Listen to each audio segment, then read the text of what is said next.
So, we meet again. Thanks for coming, everybody. We will get started at the usual East Coast time. Hello, Ian. How you doing? And Maddie and Julie and Josh and Javen and Johan. How you doing? Thanks for coming in today on a Saturday. You didn't have to, but you did. I appreciate it.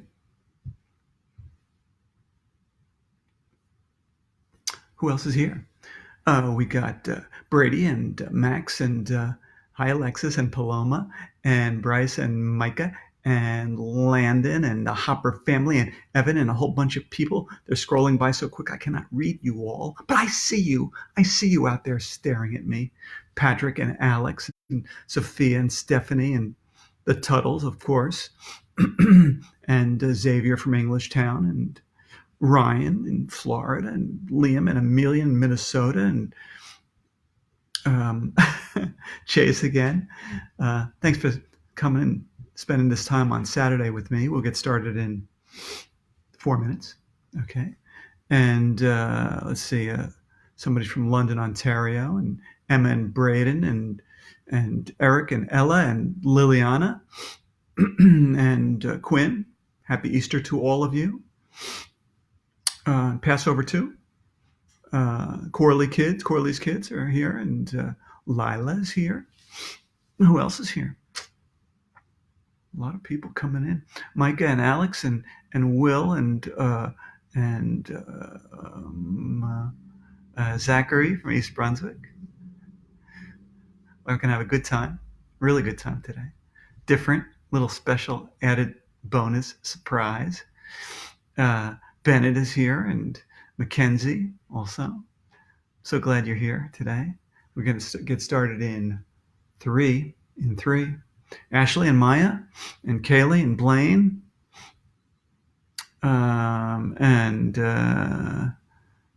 Oh, by the way, if you have any drop-offs while I'm talking here, I've kind of discovered that there's, when you watch the live feed is not as good for some reason as the recorded feed. So after it's all over, if you go back and watch it, watch the recorded version, there's fewer technical glitches. And I don't know if it's on my end or your end or what's going on, but I just wanted you to know that. Sebastian and Isabella, Sophie and Owen are here, and Michaela. I forgot to say gather around the smartphone. Like I have to say the same thing every time. Mason and Maria are here, and Harrison, Ethan, and Jacob and Julia. The Lozano family are here, watching from Arkansas. We'll get started in 2 minutes. Patrick and Evelyn are here. Madison, Staten Island. Hi. Dalen and Toby are here, and Mackenzie and Abby and Isla and the Moore family are here from Kansas, and Beatrice and Emerson are here. And thank you all for coming. I hope you're having a good day. We have 2 minutes to go. The O'Neill family is here, and Shelby and Spencer and Drew and Elise and Amelia and Nick and Owen. So many people. Jack and Grace are here from Illinois. I see you all. I know you. I see you as you turn on your computers. Oscar is here from Newfoundland. One of these days I'll play that guitar, Jacqueline. And Sam and Gavin are here, and Ava, and I think I better look at the clock now instead of your names. We're going to start in less than a minute. I'll take a quick sip.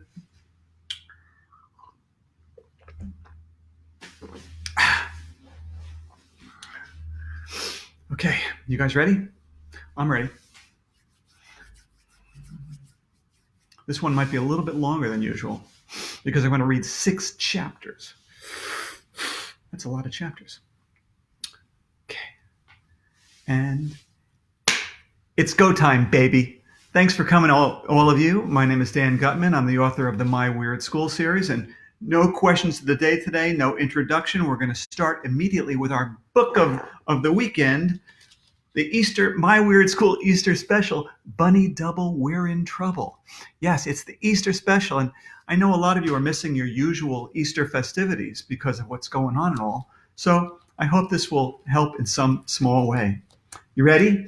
Chapter 1 is titled How to Look Like a Dork. My name is AJ, and I hate wearing a tie. Ties are horrible. Who came up with the idea that boys should wear a skinny piece of cloth around their neck on holidays? That was the dumbest idea in the history of the world.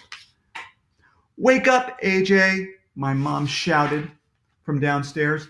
Get dressed. Don't forget to put on your new shirt and tie. What? I opened my eyes. It was Sunday. There was no school. We were on spring vacation. Why did I need to get dressed up? Do I have to? I yelled. It's Easter, AJ, my dad shouted. Show your respect. Respect? Why is it respectful to wear a string around your neck? That makes no sense at all. When I grow up, I'm going to be a professional skateboarder. Skateboarders don't wear ties. They wear sneakers and ripped jeans.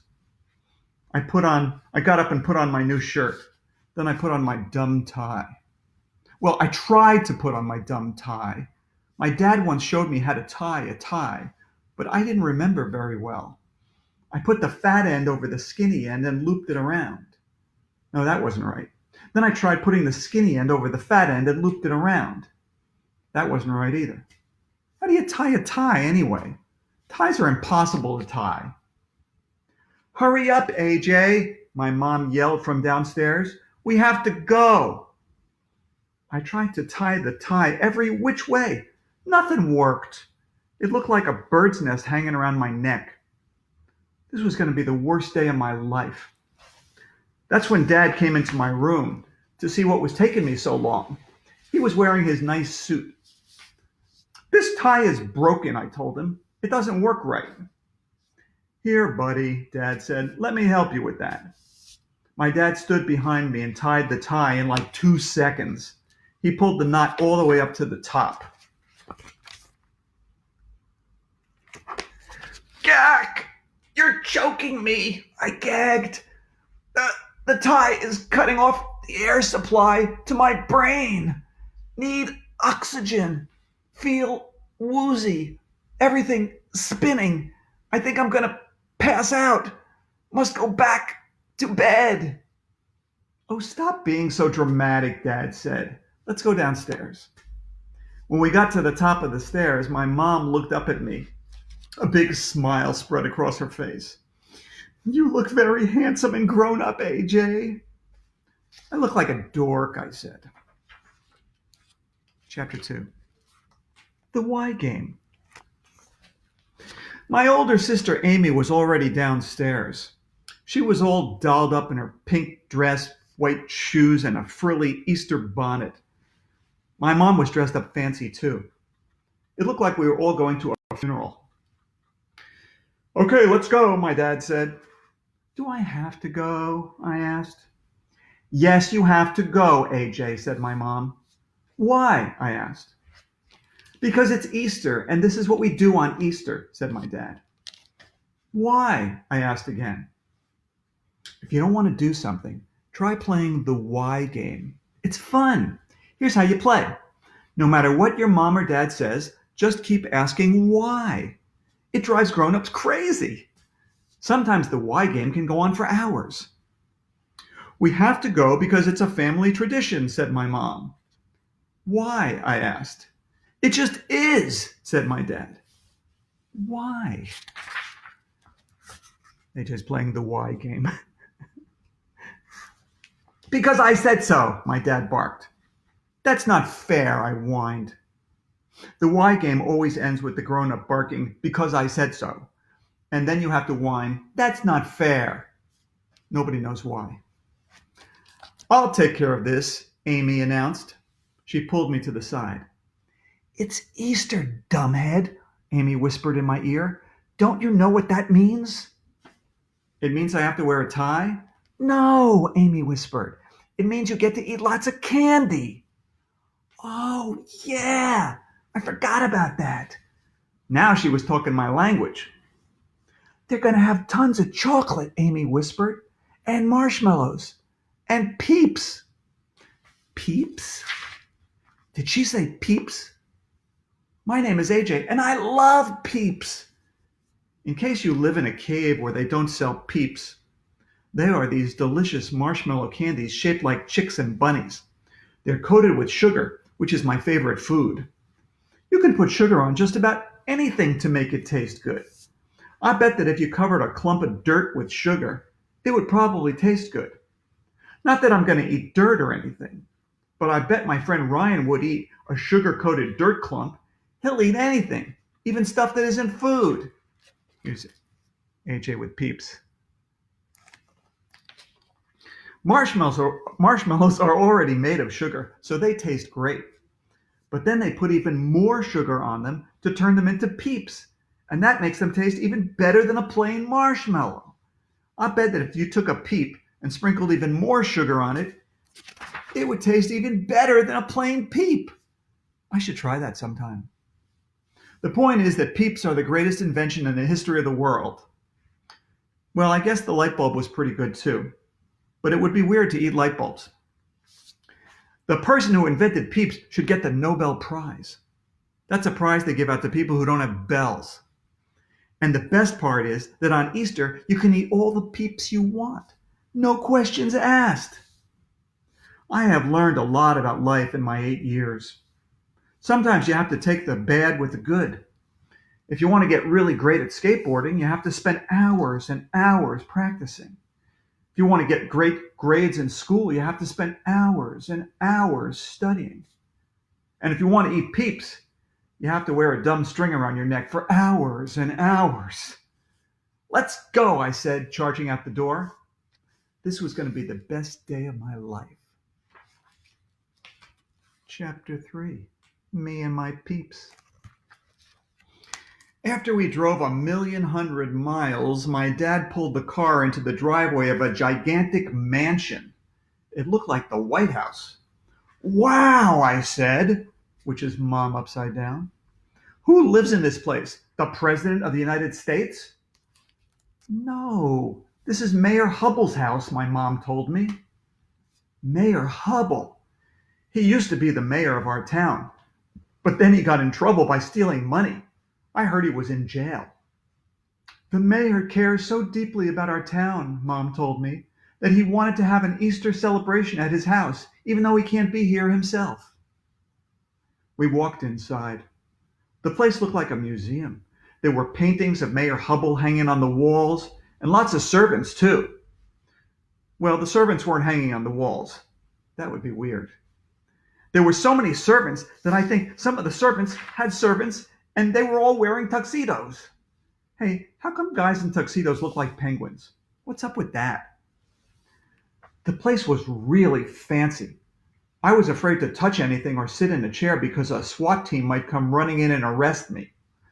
Some musicians were wearing tuxedos and playing that song, A Tisket, a Tasket, which makes no sense at all. What's a tasket? I bet they just made up that word because they couldn't think of anything else that rhymed with basket. Welcome to Hubble Manor, one of those servant guys said to us. If I can do anything to make your visit here more enjoyable, please do not hesitate to ask. Where are the Peeps? I asked. That's rude, AJ, my mom told me. You don't ask where the Peeps are. They'll give out Peeps when they're good and ready to give out Peeps.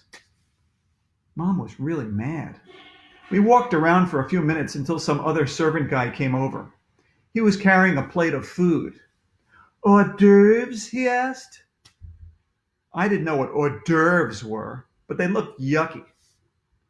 Man, you could get lost in this place, my dad said as he picked up one of those hors d'oeuvre things. Hubble Manor has 34 bedrooms, said the hors d'oeuvre guy. A library, a helicopter pad, 23 bathrooms. 23 bathrooms? Was he joking?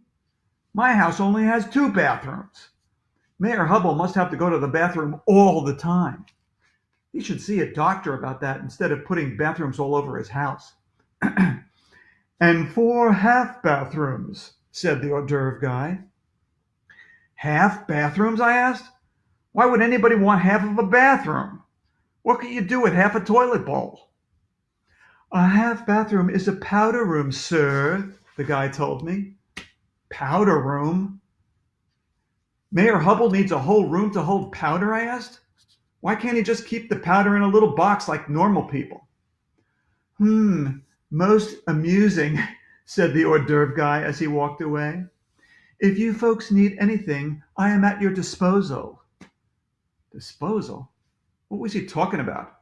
I didn't bring a garbage can with me. That guy was weird. We walked down a gigantic hallway that was filled with statues of Mayor Hubble. The hallway led to the backyard where a lot of people were hanging around. The whole gang was there. I spotted my friends Michael, Brian, Alexia, and Neil. Everybody was dressed up, even Alexia. She's a tomboy and she never wears a dress. That's when I saw the most horrible thing in the history of the world. Andrea Young! She is this annoying girl in my class with curly brown hair. Andrea was giggling with her crybaby friend Emily. They came running over. Hi, Arlo, Andrea said. She calls me by my real name because she knows I don't like it. What do you think of my new dress? Andrea spun around to show off her dumb dress. Ugh, disgusting. I was about to say something mean, but my mother gave me a look and said, It's lovely, Andrea. I do just love getting dressed up in fancy clothes, Andrea gushed. Did you see my corsage? I love it, said Emily, who always agrees with everything Andrea says. Did you see mine? I love it, said Andrea. Andrea and Emily were saying the L word way too much. I thought I was going to throw up. My parents went to some fancy room to drink coffee and talk about the weather with the other grown-ups. That's what they do when there are no kids around. Nobody knows why. Me and the guys and Alexia went out to the back lawn. It was huge. Man, you could play football out here, I said. I wish we could play football here, said Michael, instead of doing this stuff. One of those servant guys must have heard us because he came over. Actually, he told us, this lawn used to be a football field years ago. If you look carefully, you can still see the lines on the grass. He was right. It would be cool to play football on Mayor Hubble's lawn, but that would have been impossible because it was filled with kids flying kites, playing with hula hoops, and getting their faces painted. There were jugglers, clowns, guys playing banjos, storytellers, and all kinds of activities. Here's the hors d'oeuvre guy serving some hors d'oeuvres to the kids. Mayor Hubble sure knows how to throw a party, said Ryan. Did you guys see any Peeps? Asked Alexia. Yeah, I said, where are the Peeps? Peeps are awesome. I could eat heaps of Peeps, said Michael, who never ties his shoes. I could eat Peeps in my sleep, said Neil, who we call the nude kid even though he wears clothes. Only creeps don't like Peeps, said Alexia. I weep if I don't get Peeps, said Ryan. I wish I was knee-deep in... I didn't get the chance to finish my sentence because at that moment the most amazing thing in the history of the world happened. We heard a noise up in the sky. Well, that wasn't the amazing part. We hear noises up in the sky all the time. The amazing part was that the noise was a helicopter and it was coming down on the lawn. Everybody pointed up in the air. The helicopter landed on a big circle at the far end of the grass. The propeller stopped spinning and the door opened. I think it's the president, some kid yelled. No, it's the Pope, yelled some other kid. No, it's Chuck Norris, a third kid yelled. They were all wrong. The guy who came out of the helicopter was Mayor Hubble. Chapter 4. Mayor Hubble is no longer in trouble. We all ran over to the helicopter. This was exciting. Mayor Hubble is an important man. He's like king of the world. It wasn't every day that we got to see such a famous person. A big cheer went up as Mayor Hubble stepped off the helicopter and waved to the crowd. Here's Mayor Hubble waving to the crowd from the helicopter, stepping off the helicopter. His bodyguards came running over. They were big guys in black shirts and sunglasses who looked mean. Some other guys came out in a line and started playing trumpets to welcome Mayor Hubble. A few servants rolled out a red carpet so Mayor Hubble wouldn't have to walk on the grass. A couple of other guys set up a podium for Mayor Hubble to stand behind. Important people like Mayor Hubble always stand behind a podium when they talk. Nobody knows why.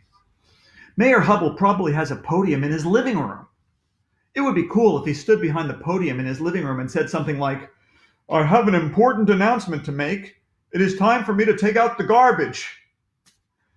The principal of our school, Mr. Klutz, came running up to the podium. He has no hair at all. I mean none. "Mayor Hubble," said Mr. Klutz, "to what do we owe the pleasure of your company? I thought you were in jail." "I got time off for good behavior," replied Mayor Hubble. "I would never miss the annual Easter egg hunt." All the kids gathered around the podium. Even the grown-ups came out of the house to listen to the mayor speak. Suddenly, everybody got quiet. "Welcome to Hubble Manor," the mayor said into the microphone. "Today, my house is your house. This is the people's house." "Hooray for Mayor Hubble," somebody shouted, and we all had to do that hip hip hooray thing. Mayor Hubble took a sheet of paper out of his jacket and started to read his speech. "Friends, families, students, teachers, and parents," he said. "What a wonderful day this is. Spring is in the air. Every year at this time, blah, blah, blah, blah. Easter, blah, blah, blah, blah. Renewal of life, blah, blah, blah, blah, blah, blah. Flowers pushing up through the frosty ground, blah, blah, blah, blah." What a snooze fest. He went on like that for about 1,100,000 hours. I had no idea what he was talking about. My shirt was itchy. My tie was choking me. I thought I was going to die. All I could think about was when Mayor Hubble would stop talking so we could go eat some Peeps. Chapter 5. The Little Monsters. Everybody cheered when Mayor Hubble finished his speech. I wasn't sure if they were cheering because it was such a good speech or because it was over. Some guys rolled out the red carpet. Rolled the red carpet back up and took away the podium. "And now," said Mayor Hubble, "I would like to introduce our hostess for the day, my lovely wife, Bubbles." Bubbles Hubble?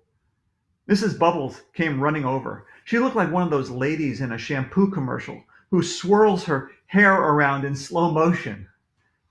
Mrs. Bubbles had on a red dress and high heels. She gave the mayor a big kiss and told him how happy she was to see him again. Ugh, disgusting. "Hey, everybody," Mrs. Bubbles announced. "Thanks for coming today. Are you ready for our annual egg roll?" "Egg roll," I shouted. "Yippee! I love Chinese food." "Not that kind of egg roll, dumbhead," Andrea said to me, rolling her eyes. "In an egg roll, you roll eggs." "I knew that," I lied. Apparently, an egg roll is when a bunch of kids roll eggs along the grass. The first one to push the egg across a finish line is the winner. If you ask me, that had to be the dumbest contest in the history of the world. What's the point of rolling an egg around somebody's lawn? "I'm not doing that," said Michael. "That's for little kids."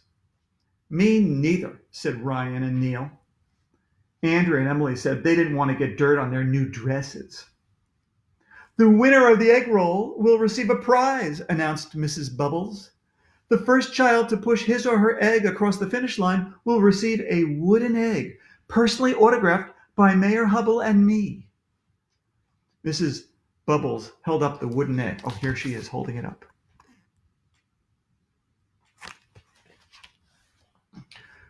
"Wooden egg?" Alexia whispered to me.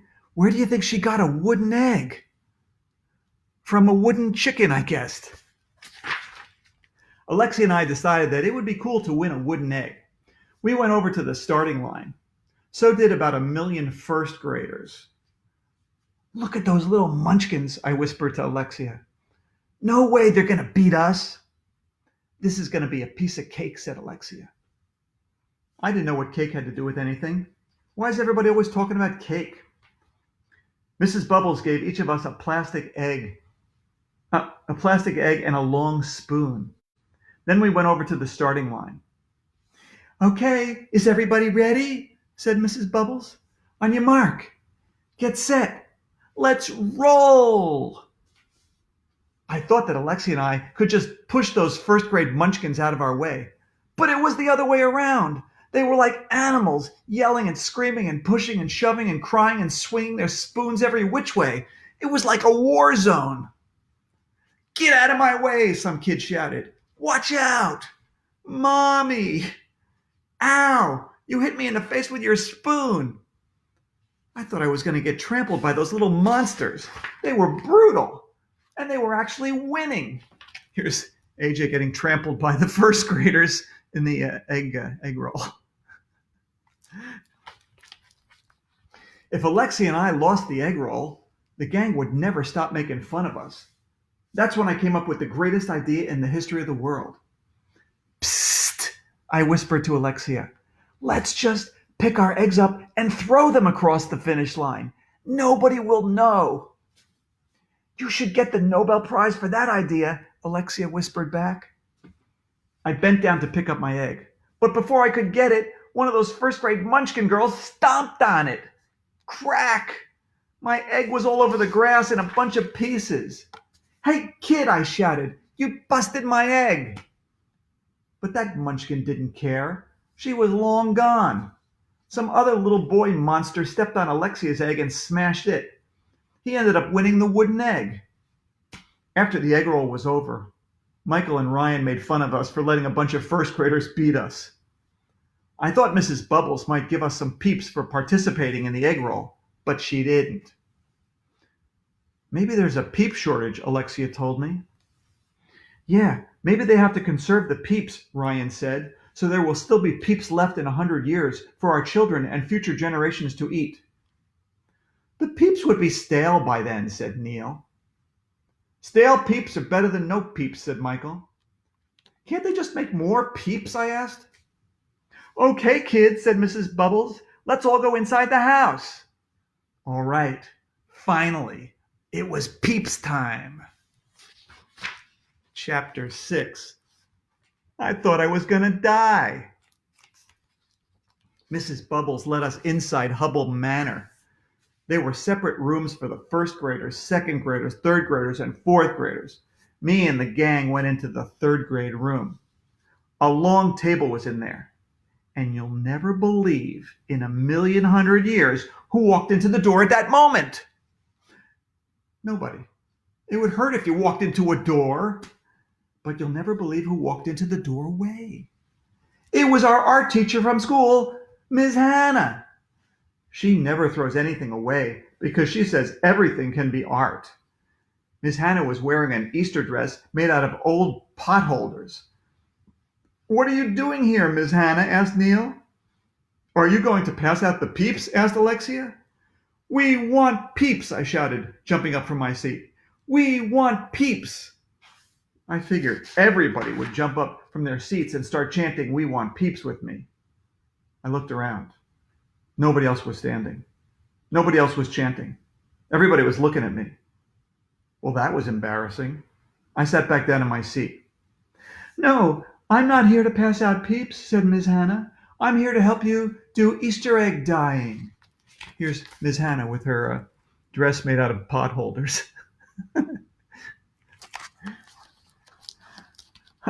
I'm going to help you do Easter egg dyeing. What? I thought Easter eggs were already dead, I said. Everybody laughed even though I didn't say anything funny. Not that kind of dyeing, dumbhead, Andrea said, rolling her eyes. We're going to dye eggs in different colors. It's my favorite thing to do in the whole world. Mine too, shouted Emily.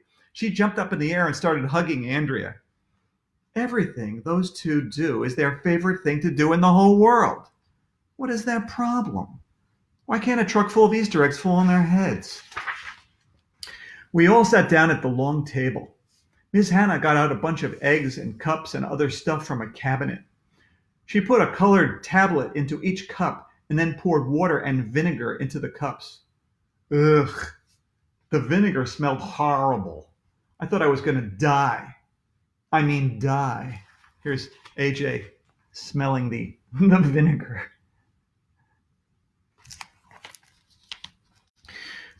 We put our eggs on those little wire things so they could dip them into the cups. Ms. Hannah showed us how we could put stickers on the eggs or wrap rubber bands around them so the dye would only color certain parts of the egg. It was pretty cool, I had to admit. We dyed a lot of eggs. In the end, our fingers were all different colors.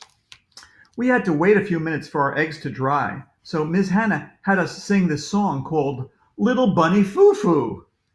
Did you ever hear that song? It's about this rabbit that goes hopping through the forest. It sees a bunch of field mice that were minding their own business, and it starts bopping them on the head for no reason. He probably went crazy because his parents named him Foo Foo. What kind of a name is Foo Foo? I'll bet all the other rabbits made fun of him at school. If my parents named me Foo Foo, I would run away to Antarctica and go live with the penguins. That song is weird. We had to sing it about 5 million times. Then Ms. Hannah got out crayons so we could draw pictures on our dyed eggs.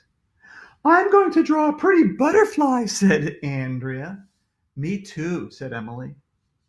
I'm going to draw an elephant stomping on 2 butterflies, I said. You're mean, Arlo, Andrea said. Ms. Hannah started singing that Bunny Foo Foo song again. And you'll never believe who poked his head into the door at that moment. Nobody. It would hurt if you poked your head into a door. I thought we went over that already. But you'll never believe who poked his head into the doorway. I'm not going to tell you. Okay, I'll tell you. But you have to read the next chapter. So na boo boo on you.